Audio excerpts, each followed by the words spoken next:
Halo teman-teman semua. Oke, apa kabar? Kenapa gue speak up?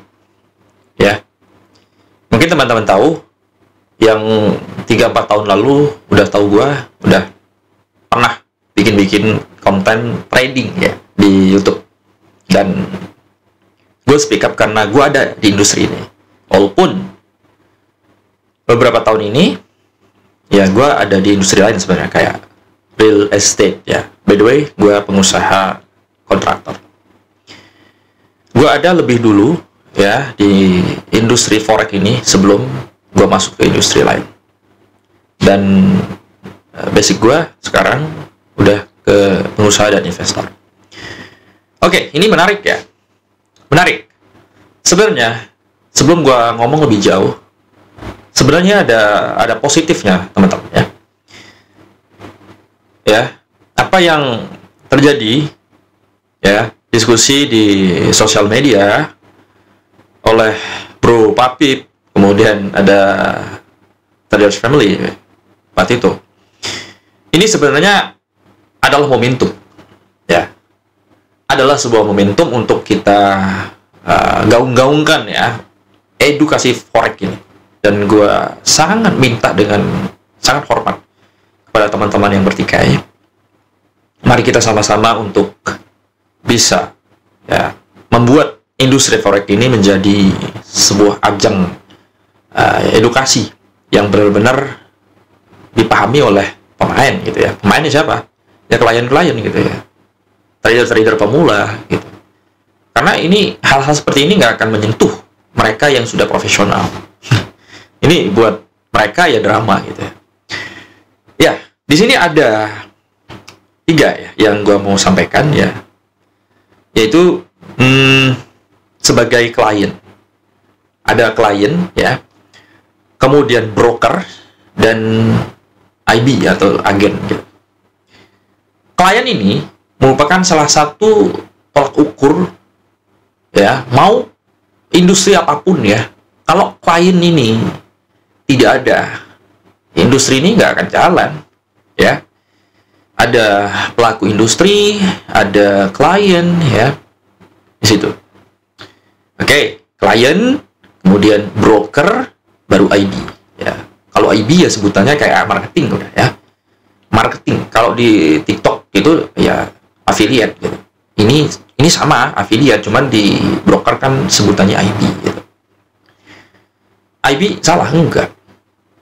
Ya, cuma ini ada apa ya, mungkin ini ya seperti di awal ya gue bilang, ini adalah momentum untuk kita lebih banyak mengedukasi supaya klien-klien ini tahu loh, oh mana sih yang benar-benar gitu yang bikin gue survive di market ini. Karena ya nanti gue ada sampaikan juga ya, klien ini utama kita sebenarnya ya, supaya dia menjadi seorang trader atau pedagang atau konsumen ya, yang bisa bertumbuh jangka panjang. Kalau dia kalah terus ya, MC terus, dia nggak akan lama ya di industri ini gitu. Jadi yang mau gue sampaikan adalah, kalau win-win ya, dari kliennya untung, brokernya untung ya, IB-nya untung, ini win-win.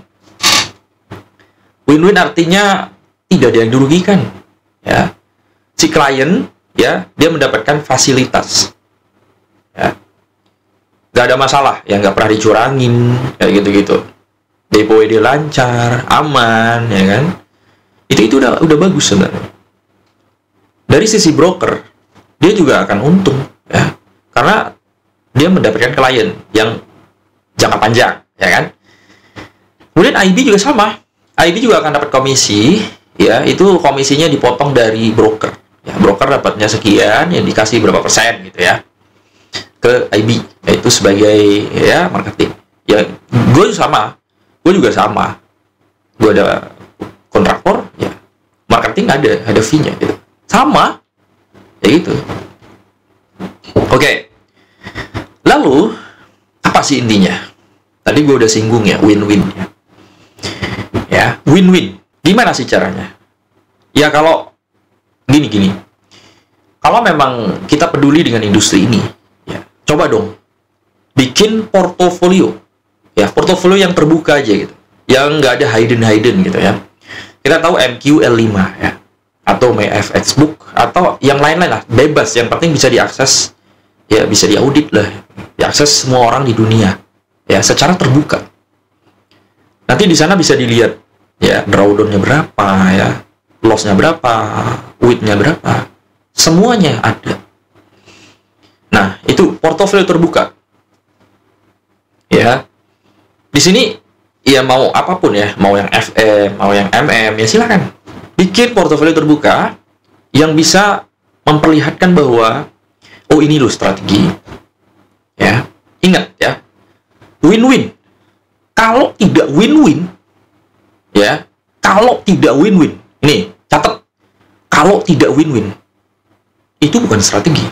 Itu yang menang ya satu pihak aja, yaitu broker dan IB. Atau klien, misalnya klien nih curang misalnya, atau nggak tahu ya apakah bisa, atau kliennya ini bisa ngakalin misalnya, ya sama aja, itu masuk ke oknum klien, oknum atau mafia lah kayak gitu. Oke? Jadi kayak gitu pandangan gua. Kalau win-win itu ada strategi, itu sebuah strategi. Kalau nggak win-win, kalau satu pihak saja yang untung, broker atau IB, ya ini akan bermasalah dan industri ini nggak akan sehat, yakin lah, karena dia nggak akan main. Atau ya mungkin kalau dia punya pandangan lain ya tentang industri ini, dia akan berjudi, ya, gambler. Bukan di industri forex aja, ya, mau real estate sama, ya, nggak punya duit ngutang, ya, buat bangun rumah, gambler, ya. Ada bola, gambler, judi bola. Ngadu ayam, judi ayam, gambler, ya. Apa? Ada semua kan? Gitu teman-teman. Oke, yang kedua, nah ini nih, yang berikutnya ya. Coba buat food testimoni atau pengakuan dari masing-masing klien. Dari pihak MM silahkan, dari pihak FM. Coba deh. Ya ini kan terbuka ya. Ini gue speak up, ditonton semua orang. Ya, di antara kalian. Coba. Yang merasa kalian klien, coba dong bikin video. Atau apapun itu. Pengakuan atau testimoni. Yang bisa dibuktikan. Dan bisa dipertanggungjawabkan. Dibuktikan loh. Ya, real account. Ya, bisa diaudit. Ya, taruh MQL5-nya. Karena di situ nggak bisa bohong. Ya, di MQL5 itu, kalau pernah disconnect, atau kita manipulasi, atau apapun, itu bisa kelihatan di situ. Ya. Ingat ya, poinnya adalah bisa dibuktikan dan dipertanggungjawabkan. Ya. Kalian buat pengakuan atau testimoni, ya silakan. Tinggal kita lihat. Vote. Ya. Vote. Jadi kan bisa dilihat, sama kayak pemilu kan, misalnya. Atau kita milih apapun ya. Vote. Kalau tembus 20.000 vote, nah contohnya kayak YouTube misalnya, ditayangkan atau enggak ya. Misalnya Bang Densu nih, ada kliennya kan, ada kliennya Bang Densu contohnya, kemarin kan mau tayangin apa enggak kan, dikasih vote, ternyata banyak yang tidak tayang vote-nya. Kalau banyak pengakuan ya tidak untung misalnya, atau tidak tayang seperti Bang Densu, oke, saya ikutin ini tidak untung, saya ikutin ini untung misalnya, atau gue lebih berkembang ikut ini, yang ikut ini gue tidak begitu berkembang. Kita jangan berkecil hati, kan kita ada di industri ini ya teman-teman. Industri ini besar ya. Boleh komentar, teman-teman yang nonton boleh menyampaikan opini di kolom komentar seperti apa. Oke, jadi itu buat vote, testimoni atau pengakuan. Ini mungkin yang nonton ada klien-klien dari kedua belah pihak, mungkin ya, yang MM sama yang FM. Ya silakan bikin testimoni yang bisa dipertanggungjawabkan dan bisa dibuktikan, bisa dicek di MQL5 dan di bursa kalau di broker lokal, ya, real account, dan bertumbuh atau enggak. Nah itu industri forex Ya, di sini banyak sekali, ada LP, ada broker, ya, ada perusahaan trading. Banyak sekali yang terlibat di sini. Ya, banyak ya, ada investor, ya, klien, lalu ada analis, ada trader, macam-macam. Ya, ada mentor, edukator, ya, banyak di sini di industri ini. Oke, setidaknya gue akan sebutkan ada 3 ya kriteria. Yang pertama ada mafia. Mafia ini yang suka ngakal-ngakalin broker. Mungkin klien yang ngakal-ngakalin broker itu oknum klien. Mafia. Banyak. Ada. Setiap industri itu ada mafianya. Ada mafia tanah. Ada mafia kontraktor. Ya. Semua ada mafia. Semua ada mafianya. Yang kedua ada oknum. Ya, oknum ini mungkin duanya mafia ya. Oknum mentor. Ya. Macam-macam ya. Ada oknum edukator lah. Segala macam rupa. Kemudian ada edukator. Edukator ini ya tergantung edukasinya seperti apa. Mengedukasi apa nih? Kalau mengedukasi ya yang menjerumuskan, yang menyesatkan, yang bikin klien atau investor rugi total, memasukkan mindset yang bikin orang rugi, yang bikin orang jadi gambler, menurut gue itu sesat. Sesat. Karena kalau orang udah gambler, orang akan jual rumah, akan jual mobil, akan jual apapun yang dia punya untuk depo ke broker, untuk bermain trading gitu. Nah ini udah keliru sih menurut gua. Ya, terus apa sih yang akan terjadi selanjutnya? Oke, 1, klien dirugikan. Ya, klien dirugikan akibat apa? Strategi sesat yang bikin gambler. Gimana sih kalau orang gambler? Nggak usah ngomongin trading deh. Di industri forex nggak usah lah. Ya. Kalau dia ngelihat apapun di industri apalah ya. Finance yang lain lah. Bukan di kripto kayak ya. Saham kayak. Ya. Kalau mentalnya gambler, dia pasti akan melakukan apapun itu untuk ya bisa berjudi di market gitu. Bukan di market forex doang. Ya. Jadi menurut gue itu sesat. Dan ada iming-iming kaya instan. Ya, kaya instan. Dengan metode ini, strategi ini, dar.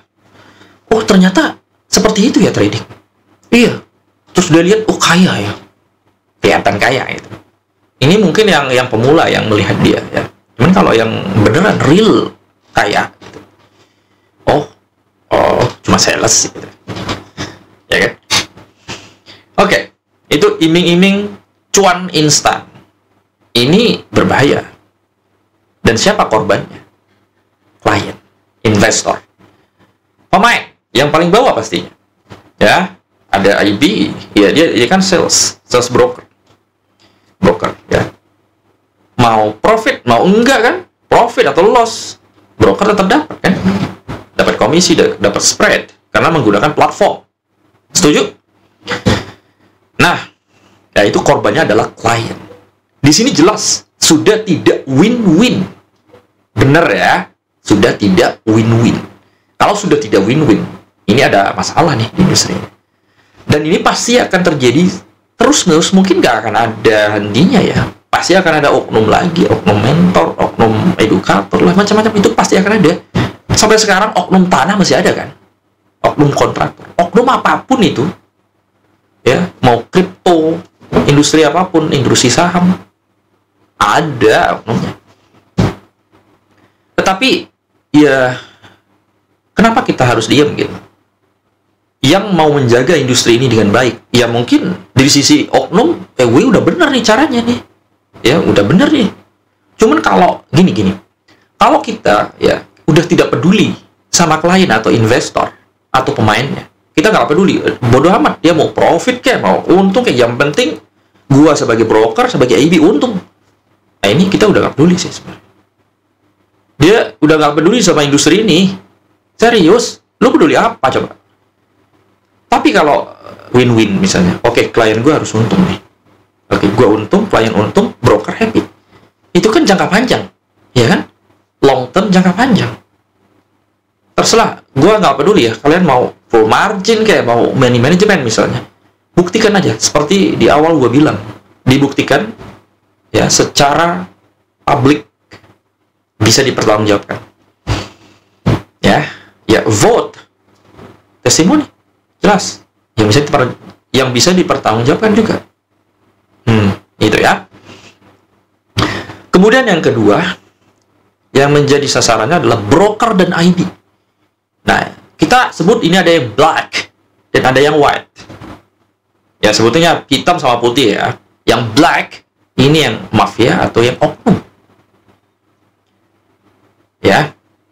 White ini yang benar-benar ngajarinnya misalnya kayak money management.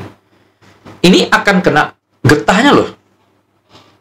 Ada yang broker-broker sudah bagus itu, waduh, broker, wah judi gitu. Orang menganggap bahwa ini nggak beres sih. Ini nggak bisa dagang di sini, nggak bisa dagang, nggak ada untung di sini gitu. Orang-orang kaya kan ngomongnya begitu, nggak ada untung di sini. Yang white, ya, oke, broker dan IB yang white, yang benar-benar lurus gitu, yang mengedukasi risk management, dia akan kena getahnya juga, ya, bahwa ini yang mana sih gitu. Wah, IB ya, broker ya, gitu. Jadi kesannya kayak negatif gitu. Iya kan? Kesannya negatif. Terus berikutnya, apa sih yang terjadi?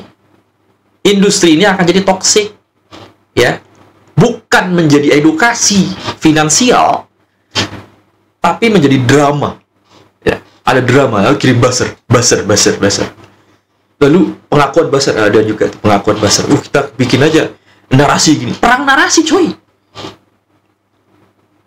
Iya, gue bikin video speak up kayak gini untuk mengcounter, ya mungkin subscriber gue nggak sebanyak mereka lah ya, nggak sebanyak mereka, tapi gue peduli sama industri ini. Gue pengen Indonesia maju, ya. Kalau masyarakat Indonesia banyak yang jago trading, trader profesional, gue yakin, menurut data, 6-7 triliun US dollar per hari. Dan ini seluruh dunia, ya, bukan Indonesia doang. Ya, bukan. Ini kita bermain di seluruh dunia. Jadi banyak ya trader profesional berasal dari Indonesia. Ya. Gue yakin ini Indonesia bakal sejahtera. Kenapa? Karena orang sudah melek finansial secara global. Ya kan? Ya kan? Indonesia akan menjadi kaya kalau trader profesionalnya makin banyak. Ya. Tapi kalau banyak gamblernya, contoh ya, kita katakanlah jodol. Jodol ini nggak ada yang berhasil. Semua duit itu, coba cek berapa transaksi jodol. Itu pindah ke Kamboja. Orang Indo lagi yang di sana. Pindah ke Kamboja. Kalau gambler di forex akan pindah kemana? Ke luar negeri, ya, akan pindah ke luar negeri, akan pindah ke broker-broker lokal juga. Banyak kan sekarang broker lokal, mungkin udah murah kali bikinnya. Dan yang dikorbankan siapa? Klien, lagi-lagi klien, investor, pemain. Mereka nggak ada menang gitu, nggak ada profit, ya, nggak survive. Jadi mereka gimana caranya bisa long term? Gimana caranya bisa main? Gimana caranya bisa trading lama? Nggak grow. Kalau 100.000 US dollar jadi 500.000, jadi jutaan US dollar misalnya, itu kan grow. Dan ini, wah, enak sekali ya trading. Bisa diwariskan ke anak cucu kita. Ibaratnya kayak kita punya private banking ya. Kita punya duit, terus kita kelola. Dapat 5%, 3% sebulan, wah, udah enak sekali. Ya kan? Kalau trader profesional, kalau yang mengerti. Tapi kalau yang gambler, taunya judi, cuan. 1 juta, jadi 5 juta, jadi 10 juta. Gambler. Nggak akan bisa survive. Coba buktiin, gimana caranya bisa survive kalau kayak gitu. Gambler, dapat 10 juta, dapat 20 juta, digulung lagi kan? Dengan resiko 100%. Jadi, ya, industri ini akan menjadi toksik. Seperti yang gue bilang, yang ada drama. Apakah salah atau keliru atau tidak bijak kalau misalnya sebagai orang yang terlibat ke dalam industri ini, ya, mengedukasi misalnya, menurut gua ini bukan bijak lagi, tapi wajib seperti gua, yang lain-lainnya yang peduli dengan industri ini, wajib untuk mengcounter ya narasi-narasi yang beredar di sosial media. Kenapa? Kalau tidak ada yang mengcounter, kalau tidak ada yang speak up, ini seperti bola api ya, akan menyebar kemana-mana bahwa industri forex kayak gini ya, orang jadi takut ya trading, gak berani ya, orang gak berani. Gue pernah nawarin, dulu pernah gue kerja di broker lokal ya, gue nawarin orang trading gitu, teman gue lah gitu, 2000 berapa ya, 14 apa 2013 lah kurang lebih. Wah, nggak berani, tetangga gue orang kaya berubah jadi sopir angkot katanya. Iya, jadi orang menyeramkan ini trading ini. Padahal kalau kita tahu bahwa trading ini enak sekali gitu, kalau yang sudah tahu.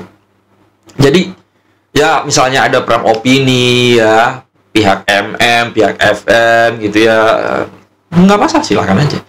Harusnya ya ini sebagai ajang untuk kita mengedukasi ya, supaya rakyat Indonesia ini tahu mana sih yang real edukator, biar dia tahu bahwa trading ini adalah bisnis, bukan gambler. Oh, bisa loh make money di sini ya.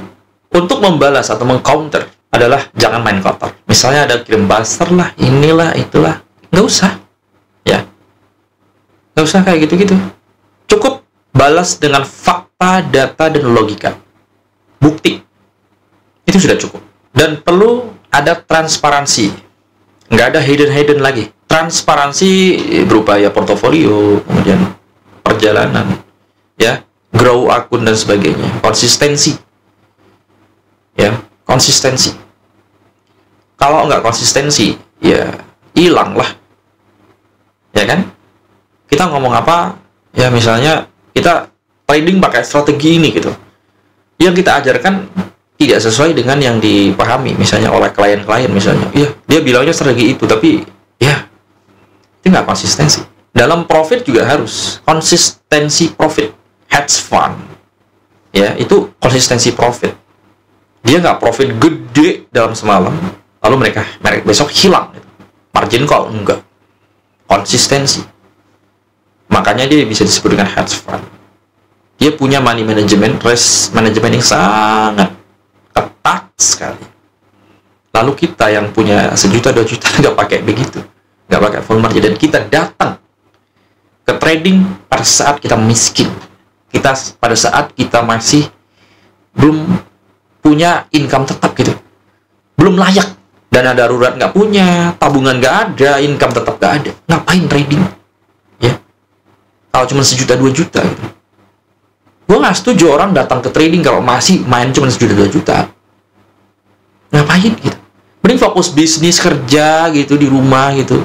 Banyak kok HP bisa dipakai kok buat bikin merchant, Gojek, GoFood, apalah segala macam. Bisa kok. Cuman ya malas mikir doang sih sebenarnya. Pengennya instan. Miskinnya juga instan. Oke, ini perang opini. Harusnya juga ada win-win solution. Jadi kita harus berikan solusi dari pihak MM, dari pihak FM. Solusinya apa? Ini udah rame loh ini. Udah rame lah. Solusinya apa? Ya udah, buktikan aja. Seperti yang gue bilang, diulang aja videonya yang di atas. Oke? Dibuktikan aja. Nanti publik yang akan melihat mana sih yang benar, mana yang enggak gitu. Ya udah, sampaikan aja di kolom komentar opini kalian seperti apa. Intinya ada win-win. Itu dari gue sih. Win-win. Broker, IB, klien itu sama-sama untung. Sama-sama untung dan tidak ada yang dirugikan. Oke? Kalau ada pihak yang dirugikan, artinya itu nggak win-win ya. Ada satu pihak saja. Satu pihak rugi, satu pihak untung. Nggak bisa kayak gitu. Dalam berbisnis, itu harus win-win. Right? Dah, itu aja sih opini dari gue. Silahkan sampaikan di kolom komentar. Kalau video ini bisa meredam suasana dan ya solusi, ya silahkan disebarluaskan. Terima kasih teman-teman. Sampai jumpa di video berikutnya.